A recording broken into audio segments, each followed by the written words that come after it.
அதுக்கப்புறம் வந்து நடுநிலையாக வந்து 5 பேர் போயிட்டாங்க. பிஜேபி ஒருத்தரும் அப்புறம் வந்து பாட்டாளி மக்கள் கட்சி அவங்க வந்து நடுநிலையாக நின்றுட்டாங்க. நியூட்ரலாக நாங்கள் இந்த சைடும் இல்லை அந்த சைடும் இல்லை, எதிர்ப்பும் தெரிவிக்கல ஆதரவும் தெரிவிக்கல, நடுநிலையாக நின்றுட்டாங்க அப்படின்னு சொல்லும்போது ஸோ அங்கே நடந்த விஷயங்களில் ஸோ வந்து அப்போ டோட்டலாகவே வந்து பங்கேற்றுக்கிறவங்கள 86 ப்ரூஃப் பண்ணால் போதும் அப்படிங்கிற மாதிரி தான் அன்னைக்கான விஷயமே இருந்தது சட்டசபையில். 118 ப்ரூஃப் பண்ணுங்கிற அவசியமே இல்லை. ஏன்னா பங்கேற்றுக்கிட்டவங்களே கம்மி தான், 171 சம்திங் தான் பங்கேற்றுக்கிட்டாங்கன்னு சொல்லும்போது ஸோ 234ல் 118. பட் ஆனால் அதையும் விட கம்மியான இவங்களாம் வெளிநடப்பு செஞ்சுட்டாங்க இல்லைங்களா திமுக. அப்போ 86 வந்தாலே போதுமானதாக இருந்தது. ஆனால் இவங்க 144 காட்டிட்டாங்க அப்படின்னு சொல்லும்போது ஓகே இந்த 5 இயர்ஸ்க்கு இந்த ஆட்சி வந்து நிலைக்குமா அப்படின்னு கேட்டால் கண்டிப்பாக அதில் எந்த டவுட்டும் இல்லை. ஆனால் ஆன் அண்ட் ஆஃப் பிரச்சனைகள் வரும் அப்படிங்கிறதுல அதுலேயும் எந்த டவுட்டும் இல்லை அப்படிங்கிறது தான் இருக்குது. ஏன்னா பிரச்சனைகள் வரும் அப்படின்னு சொல்லும்போது இவங்க வந்து இவங்களுக்கு சப்போர்ட் வெளியிலேருந்து சப்போர்ட் கொடுக்கறது திமுக சைட்லேருந்தும், அதுக்கப்புறம் வந்து இப்போ வந்து ஏடிஎம்கேலேருந்து பிரிஞ்சு வந்த சி.வி. சண்முகம் அவங்க அப்புறம் எஸ்பி வேலுமணி அவங்க சார்பாக வந்திருக்க அவங்க அந்த மெம்பர்ஸ் தான் வந்து இவருக்கு சப்போர்ட் கொடுக்குறாங்க அப்படின்னு சொல்லும்போது பிரச்சாரம்னு பண்ணும்போது கண்டிப்பாக வந்து டிஎம்கே விமர்சனம் பண்ண அளவுக்கு ஏடிஎம்கே பேசலை. இருந்தாலுமே மற்றும் பலர் அப்படிலாம் வந்து பேசியிருக்காரு அப்படின்னு சொன்னாலுமே அப்புறம் ஊழல் கட்சி அப்புறம் அப்படிலாம் சொல்லிட்டு இப்போ அது கூடவே கூட்டணி வச்சிருக்காங்களே அப்படின்னு சொல்லும்போது அரசியல்னு வந்ததுக்கப்புறம் அரசியல் செஞ்சு தானே ஆகணும் அப்படிங்கிற மாதிரி தான் இருக்குது. என்னப்பா இவர் முதல்வன் படத்தில் அர்ஜுன் சார் சொன்ன மாதிரி தான் என்னையே அரசியல்வாதி ஆக்கிட்டாங்க அப்படின்னும் போது இது ஒரு டிப்பிக்கல் பாலிடிக்ஸ்ன்னு தான் சொல்லணும். ஏன்னா இது வந்து தப்புன்னு சொல்ல முடியாது. அது அவருக்கான ஸ்மார்ட்னஸோ இல்லை இப்போ அவங்களோட ஆட்சியை தக்க வச்சாதான் அவங்க வந்து ஜனங்களுக்கு செய்யணும்னு நினச்சதையோ இல்லை ஜனங்க நான் ஆல்ரெடி சொன்ன மாதிரி ஜனங்க நம்பி ஓட்டு போட்டதுக்கு ஜனங்களுக்கு ஏதாவது செய்யணும்னா அதுக்கு பவர் கையில் வேணும். அப்போ அந்த பவர் கையில் வேணும்னா முதல்ல அதுக்கு கவர்மெண்ட் வந்து ஸ்டேபிளாக இருக்கணும். அந்த ஸ்டெபிலிட்டிக்கு என்ன பண்ணணுமோ அதை தான் பண்ண மாதிரி தான் இருந்தது. ஸோ இதை வந்து ஜனங்க எனக்கு தெரிஞ்சு இதை பெருசாக ஜனங்க விமர்சனம் பண்ண மாட்டாங்க. ஏன்னா இது வந்து கட்சிகளுக்குள்ள அரசியலுக்குள்ள பேசுறவங்க விமர்சனம் பண்ணலாம். அது சொல்லி நம்ம கமெண்ட்ஸ்ல வந்து சொல்ற மாதிரி தான் திமுக போட்ட பிச்சையில தான் வந்துட்டு இவர் வந்து ஆட்சி அமைச்சிருக்காரு. இப்போ பகைச்சிட்டு பேசின ஏடிஎம்கே கூடவே வந்துட்டு கூட்டணி வச்சிருக்காரு. ஐ மீன் கூட்டணி மீன்ஸ் அவங்க பிரிஞ்சு வந்துட்டாங்க ஏடிஎம்கேலேருந்து சி.வி. சண்முகம் இவங்களுக்கு ஆதரவு கொடுக்கறதா சொல்லிட்டாங்க. ஆனால் இப்போ பொதுச் செயலாளராக ஏடிஎம்கேல வந்து இபிஎஸ் வருவாரா இல்லை இவங்களா அப்படின்றது தெரியல. அது ஒரு பெரிய கொஸ்டின் மார்க். அது வந்து அதுக்கு பொறுமையாக வரும். அது ஒரு பக்கம் இருக்குது. பட் ஆனால் இவங்களுக்கு சப்போர்ட் கிடச்சிருச்சு. 20+ சப்போர்ட் எக்ஸ்ட்ரா கிடச்சிருச்சு. 120 + 24 போது 144 கிடச்சிருச்சு அப்படின்னு சொல்லும்போது இவங்க வந்து ரொம்ப ஸ்ட்ராங்காக நிற்கிறாங்க அப்படிங்கிறதுல எந்த டவுட்டும் இல்லை.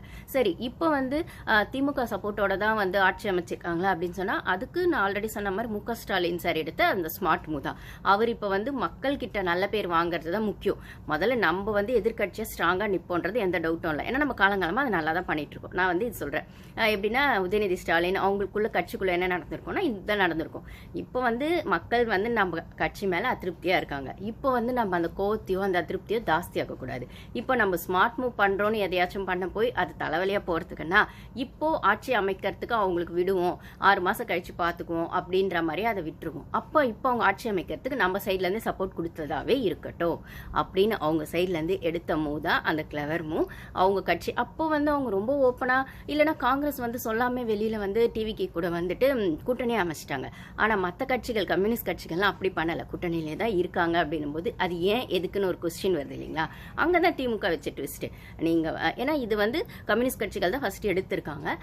நாங்கள் வந்து போய் டிவிக்கு ஆதரவு கொடுக்கலான்னு இருக்கோம் அப்படின்னு சொல்லும்போது அவங்க அந்த கட்சியோட தலைவர் அப்படிங்கிற இடத்துல ஸ்டாலின் சார் கிட்ட பேச்சுவார்த்தை போயிருக்கோம். விசிகே சாரும் அதை தான் பண்ணியிருக்காரு. அதனால அவர் லாஸ்ட்டாக அந்த ஹெசிடேஷனோட அந்த ஒரு டபுள் மைண்டோடவே என்ன சொல்வாருன்ற மாதிரி அது லாஸ்ட் மினிட் வரைக்கும் அது ட்விஸ்டாகவே இருந்தது விசிகே சைட்லேருந்து திருமாவளவன் சார் சைட்லேருந்து அப்படின்னு சொல்லும்போது ஸோ இப்போ அவங்க வந்து டிசைட் பண்ணிட்டாங்க. விசிகேவோ மற்ற கம்யூனிஸ்ட் கட்சிகளோ டிசைட் பண்ணிட்டாங்க. இப்போ இவங்க நோ சொன்னாலும் கூட இருக்க தோழமை கட்சிகளுக்குமே இவங்க வந்து தப்பாக தெரியுவாங்க. அப்புறம் வந்துட்டு அவ்வளோ பெருந்தன்மையாக வந்துட்டு நீங்கள் வந்து கவர்னர் ஆட்சி வேணாம் அப்படிங்கிற இடத்துல ஒரு சப்போர்ட்டை கொடுக்கணும்னு நினைக்கிறீங்க டிவி கேட்குனா அதை நீங்கள் ஓப்பனாகவே கொடுக்கலாம்ல அப்படின்னும் போது இல்லை கூட்டணியில் நீங்கள் இருக்கணும். ஆனால் வந்துட்டு சப்போர்ட்டுக்காக அதாவது கவர்னர் ஆட்சி வரக்கூடாதுன்றதுக்காக நாங்கள் சப்போர்ட் பண்ணுறோம் அப்படிங்கிறது விசிகே சார் ஓப்பனாகவே சொல்லிட்டாங்க. இவங்களும் சட்டசபையிலுமே அது ஓப்பனாக பேசப்பட்டதுன்னும் போது அதை தான் உதயநிதி ஸ்டாலின் சாரும் எடுத்து வச்சார். வெறும்னே கவர்னர் ஆட்சி வரக்கூடாதுன்றதுக்காக நாங்கள் ஆளுங்கட்சிக்கு வந்து சப்போர்ட் பண்ணுறோம். ஆனால் வெளியிலேருந்து எங்கள் தோழமை கட்சிகள் சப்போர்ட் பண்ணுவாங்கன்னு உங்கள் சப்போர்ட் கண்டிப்பாக மு க ஸ்டாலின் சாரோடது டிஸ்கஷனோடவோ அவரோடது நாலேஜோடவோ தான் இவங்க சப்போர்ட் பண்ணுறாங்க. அப்போது அந்த இடத்துல நீங்கள் சப்போர்ட்டையும் கொடுக்க சொல்லிட்டு அதையும் சொல்லியும் காட்டுறீங்க அப்படின்னு சொல்லும்போது அப்போ ஏன் சப்போர்ட் கொடுத்தீங்க? உங்களோட தோழமை கட்சிகள்கிட்ட நீங்கள் கொடுக்க வேணாம்னு சொல்ல வேண்டியது தானே? இல்லை இப்போ இவர் பண்ணார்ல இபிஎஸ், எங்களை மீறி வந்து சிவி சண்முகம் சாரோ எஸ்பி வேலுமணி அவங்க சார்பில் ஒரு 20 பேர் வந்து தனியாக பிரிஞ்சு போகிறாங்க அப்படின்னா அவங்க எங்களோட கட்சி குள்ளே இருக்க ரூல்ஸை மீறி டிவிக்கு சப்போர்ட் பண்ணுறாங்கன்னா நாங்கள் எங்கள் கட்சியிலேருந்து அவங்களை தூக்கிடுவோம் அப்படின்னு சொல்லி அவர் தூக்கிட்டார் தானே. இப்போ அது பிரிஞ்சு தானே இருக்கிறேன்டா. அட்லீஸ்ட் அவர் அந்த கட்சியில் அவர் ஒரு ஸ்டாண்ட் எடுத்தார்னா மு க ஸ்டாலின் சார் அது எடுத்திருக்க முடியும் தானே, ஏன் எடுக்கல? அப்போ உங்களுக்கு வந்து நோ சொல்கிறதுக்கும் தைரியம் இல்லை, எஸ் சொல்லிட்டு நல்ல பேர் வாங்கணும்னு பார்த்தீங்க. அதுக்கேற்ற மாதிரி அவங்களும் வந்து கூட்டணிக்குள்ளேயே இருக்கிறோம் தலைவா. ஆனால் வெளியில் நான் வந்து மு க ஸ்டாலின் சார் சொல்கிறேன், அவங்க சொல்லியிருப்பாங்க கம்யூனிஸ்ட் கட்சிகள் நாங்கள் கூட்டணிக்குள்ளேயே இருக்கிறோம் தலைவா, ஆனால் வந்துட்டு அவங்களுக்கு ஆதரவு மட்டும் கொடுத்துட்றோம். ஏன்னா இது மக்கள்கிட்டயும் நன்மதிப்பையும் கொடுக்கும், அதே சமயத்தில் கவர்னர் ஆட்சியும் வராது, ஒரே கல்ல 2 மாங்காய் அப்படிங்கிற கதையாக தான் அது இருந்தது. பட் ஆனால் அது செய்யறதெல்லாம் செஞ்சுட்டு அதுக்கப்புறம் உதயநிதி ஸ்டாலின் சார் வந்து அதை வந்து சொன்னது வந்து அதே மாதிரி அவர் பேசினதும் வந்து என்ன பேசினாரு, நாங்கள் 3 பேருமே லாயலா காலேஜ், இது நான் ஆல்ரெடி பேசியிருக்கேன் வீடியோவில், லாயலா காலேஜில் படித்தவங்க தான். அதாவது இவர் உதயநிதி ஸ்டாலின் ஸ்பீக்கரு, அதாவது சபாநாயகர், அதுக்கப்புறம் வந்துட்டு நம்ம சிஎம் விஜய் சார் அப்படின்னும் போது. ஆனால் இன்னைக்கு வந்து அரசியல் காலத்தில் எதிர் துருவமாக உட்காந்துருக்கும். பட் ஆனால் எப்படி பார்த்தாலும் பாலிடிக்ஸில் சீனியர் வந்து எங்களுது தான் அப்படின்னு சொன்னதெல்லாம் உங்கள் குடும்ப அரசியலையும் உங்கள் குடும்ப பெருமையும் பேசின மாதிரி தான் இருந்தது. அது வந்து ஓகே, உங்கள் அப்பா அதாவது மு க ஸ்டாலின் சார் சொல்லிக்கலாம், கருணாநிதி சொல்லிக்கலாம், அவர் வந்து கலைஞர் கருணாநிதி சார் எல்லாருமே அவங்க சொல்லிக்கலாம். உதயநிதி ஸ்டாலின் சார் வந்து இப்போது விஜய் சார் மாதிரி அவரும் அரசியலுக்கு புதுசு தான். என்ன மு க ஸ்டாலின் சார் ஆட்சியில் உதயநிதி ஸ்டாலின் சாருக்கு டெப்டி சிஎம்னு ஒரு போஸ்ட்டை கொடுத்துட்டாரு, அதே மாதிரி அவர் எம்எல்ஏவும் ஆயிட்டார்.